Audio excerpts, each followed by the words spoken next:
Lesson 22, Section 1. In this presentation, we'll be covering the declension of nux, nuktas, he, and then time.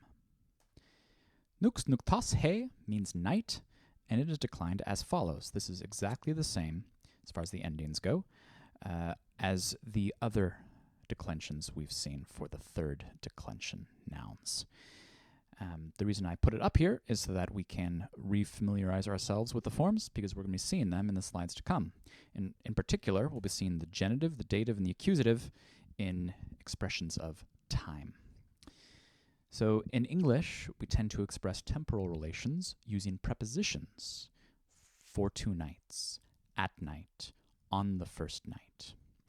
In Greek, however, these prepositional functions are often performed by cases.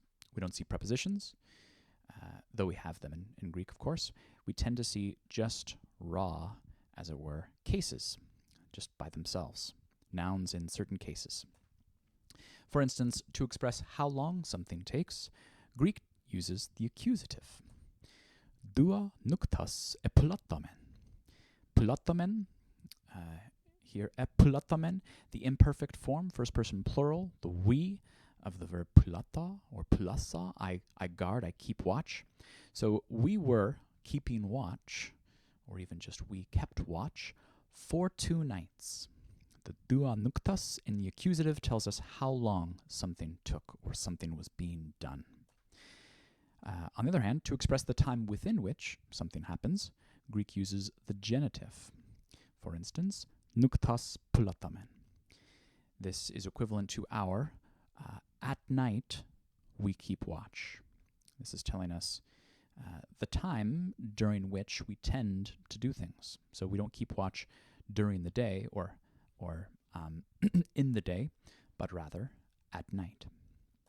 Finally, to express when, that is, at what point something takes place, Greek uses the dative case. Te prote nukte etusamen tois theois. So etusamen is the aorist, first person plural, of the verb tua, I sacrifice. So it's we sacrificed, tois theois, to the gods, te prote nukte, on the first night. Here we use the dative to specify the exact point in time at which we performed this action. Now there's a way of visualizing these relations.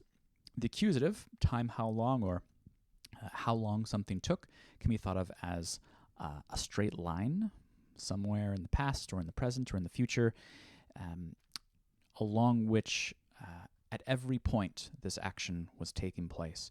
Whereas with the genitive, the time within which, we want to think of it as a kind of sphere, and it's some indefinite point within this sphere of time that the action we're describing took place or takes place or will take place. The dative, by contrast, specifies a point in time when an action took place or is taking place or will take place. And we'll see examples of all 3 of these in the readings associated with this section. You can take a look at pages 131 and 132 for further examples in our grammar book. Thank you very much.